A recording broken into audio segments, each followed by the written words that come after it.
Industrial Talk is brought to you by Palo Alto Networks. Now, Industrial Talk has a direct link to a new report about Palo Alto Networks industrial OT security. The new report analyzes improved ROI and reduced complexity. The Palo Alto Networks industrial OT security provides customers significant savings and benefits in the following way: faster time to industrial OT protection, reduce operational complexity, and reduced risk to the organization. Find out more how Palo Alto Networks industrial OT security helps you better manage, secure, and protect your OT assets while providing safe access to the assets and services required to modernize your operations. Go out to paloaltonetworks.com, download your copy today, and begin lowering your risk and achieving your 351% ROI. Welcome to the Industrial Talk Podcast with Scott McKenzie. Scott is a passionate industry professional dedicated to transferring cutting-edge, industry-focused innovations and trends while highlighting the men and women who keep the world moving.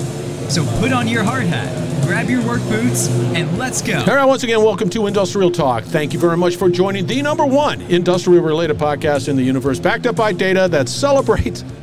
did you get that? I got it. It's got it there, okay. Yeah. It celebrates industry professionals all around the world because you're bold, brave, you dare greatly, you innovate, you are changing lives, and therefore you are changing the world. That's why we celebrate you on this galactic podcast for industrial professionals right here. And we are broadcasting from SMRP, 31 years of providing incredible insights and solutions for the members. Go to smrp.org.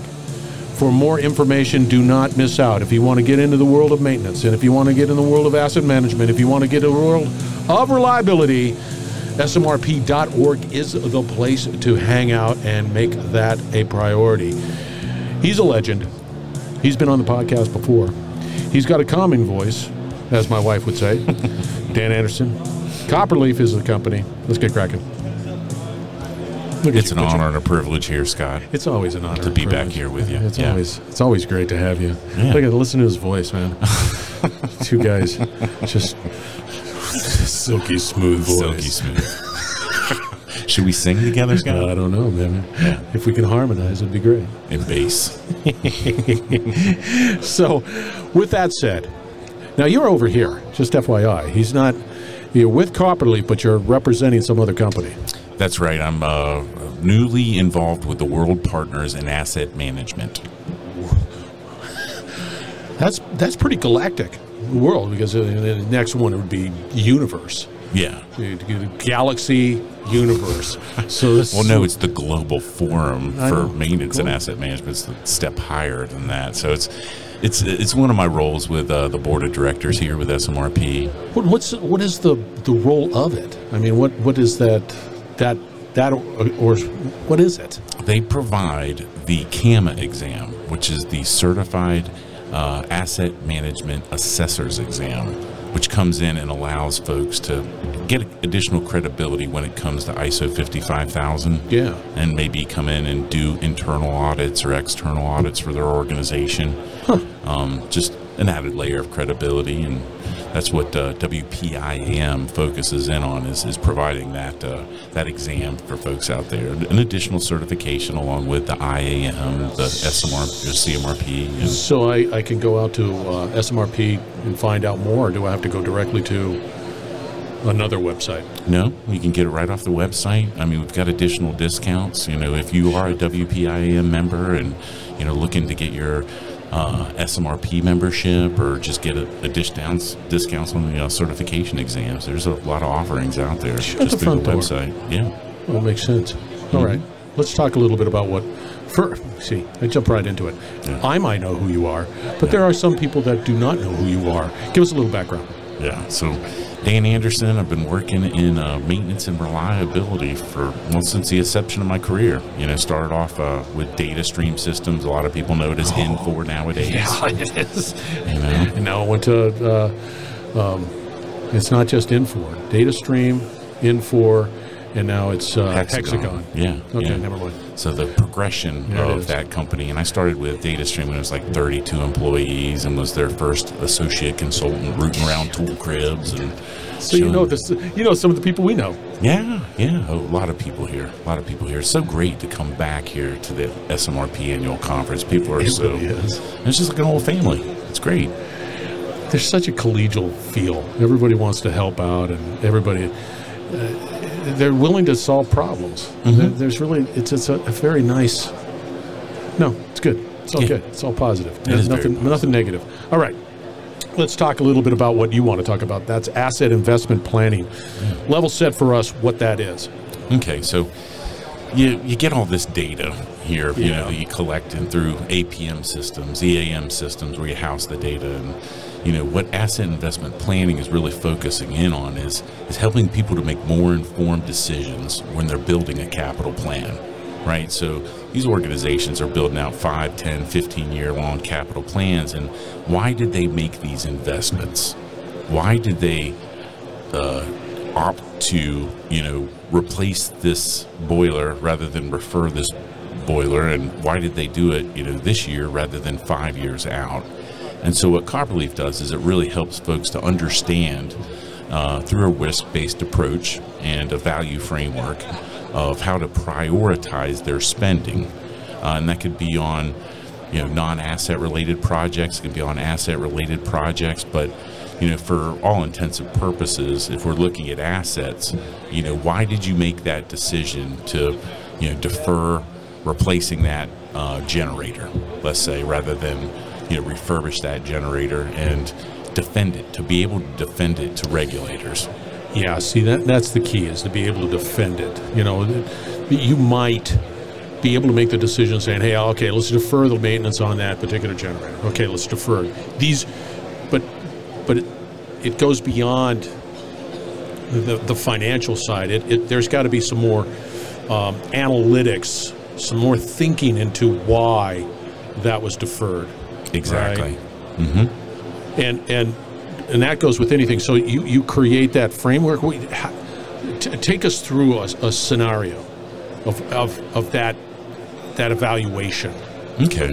Well, we at Copperleaf use, you know, we rely, I saw you had Johnny on the podcast earlier, you know, Accenture is one of our partners, Black & Veatch, PwC are some of our primary partners. And we rely on these consultants that come in and do these, you know, business transformations, you know, within an organization. And if they start focusing in on the asset side of things and start looking at, you know, an asset maturity assessment, well, historically, this type of work's been done on spreadsheets. And spreadsheets are kind of limited in their capabilities, right? You can do 10, 20 assets, but if you're looking at your whole... You're tackling the holy grail of how many Excel spreadsheets exist out there. Oh, yeah. Yeah. Do you want like 800 spreadsheets that are limited and don't allow you to get a good representation of, you know, because these organizations that we work with, these manufacturing organizations have hundreds, thousands of assets, you know, thousands, hundreds of thousands of assets out there in production. And to be able to get a good view of the health within those assets, but then also, do I need to invest in that asset? And you asked a critical question just then, is how do I build that value framework? And that's what our, you know, our partners help us do. That's what Copperleaf does as well too. You know, we can come in there and help you to assess, you know, within the organization, what are the priorities?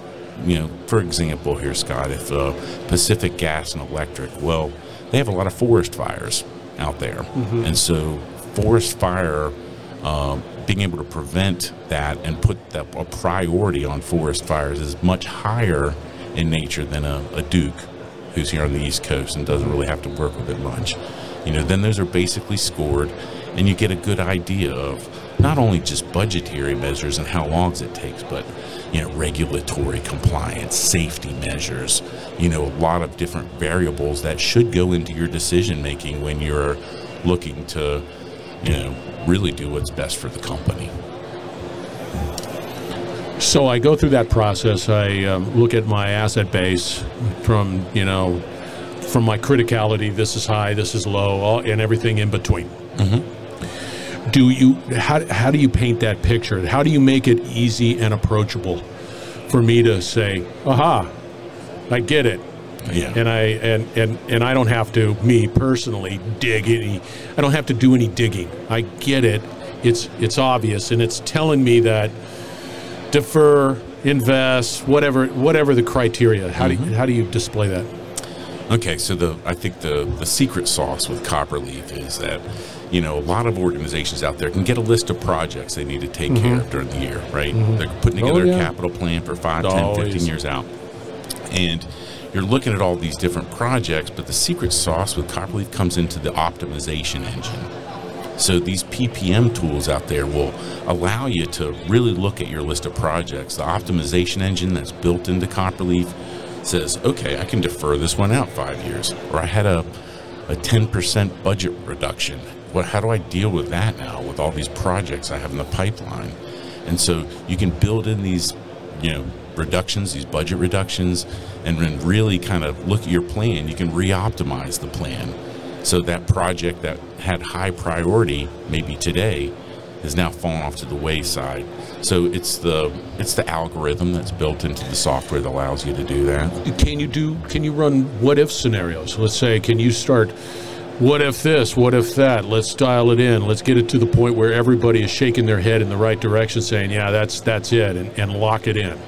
You certainly can do that. So that's one of the key features of that as well too. And then you can lock in projects too. So you don't have the project moving out 5 years. You know that your transformers that are in the forest are going to be a high safety risk if I'm Pacific Gas and Electric, for example, right?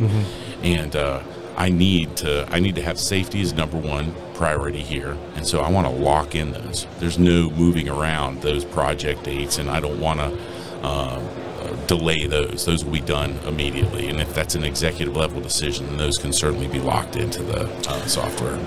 I would imagine as we implement a solution like that, there's a lot of heavy lifting in the beginning, but then as you continue to go, it makes it easier for subsequent investment decisions as you keep on just honing and honing and honing. It just keeps on building a better solution or better investment plan, right? Yeah. It just keeps getting better. Oh yeah, yeah. Duke Energy uses our software, and a lot of times they'll run these optimization engines, hundreds of times, just to get their most optimal plan in place.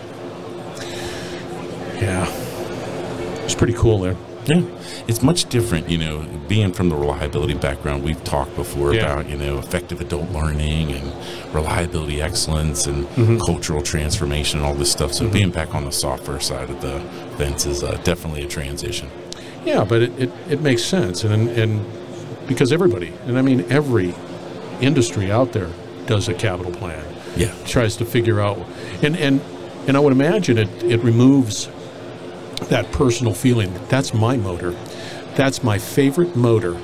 And that's the priority of that motor. Yeah. Right? You get it. I mean, it doesn't come down to who has the most highest political influence or the loudest voice in the room. Exactly. Which a lot of times, like if you've been involved in capital planning, that's what happens. That one person who has the street cred says, no, that motor's the most important, and everybody just shakes their head and nothing. See, that I like that. Removing that from the conversation is very powerful. Yeah, creating a defensible plan for highly regulated industries. That's primarily our focus at Copperleaf. Yeah, I kind of like it. I kind of like it a lot. Dan, you never disappoint. I like it. Thank you. How do they get a hold of you? You can find me. I serve on the SMRP Board of Directors. I'm on LinkedIn. Call me at any time, or at danderson@copperleaf.com. There it is, Copperleaf. It's a pretty cool name. I mean, you get the logo. I get the logo. It's a Copperleaf. Exactly. It's Canadian. Is it really? Yeah. Of course. All right. Thank you very much, Dan. You were absolutely spectacular. Thank you, Scott. My pleasure. All right, listeners, we're going to wrap it up on the other side. We're going to have all the contact information for Dan, so fear not, you'll be able to contact him with no problem. You're pretty active on LinkedIn, right? I am. Oh, there you go, man. We're broadcasting from SMRP 31. If you're not here, you're missing out. And then put on SMRP 32 for next year. Make that happen. Get engaged. Get involved. Go to smrp.org. You will not be disappointed. You get to meet people like Dan. He's on the board of directors. All right, we're going to wrap it up on the other side. Stay tuned. We'll be right back. You're listening to the Industrial Talk Podcast Network.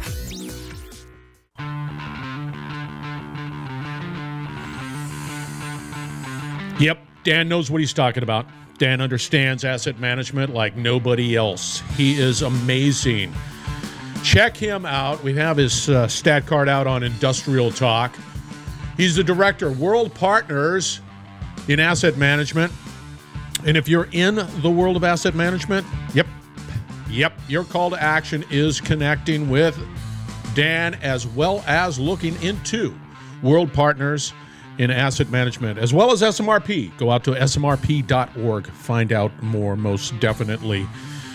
Again, we preach education, collaboration, and innovation on Industrial Talk. That's what this platform is all about. You get to collaborate with Dan. You get to collaborate with all of the individuals that are out there in the ecosystem of Industrial Talk. We have a ton, and I mean a ton, of great information and content out there. Therefore, check it out. Be bold, be brave, dare greatly. Hang out with Dan. Change the world, and we're going to have another great conversation shortly, so stay tuned.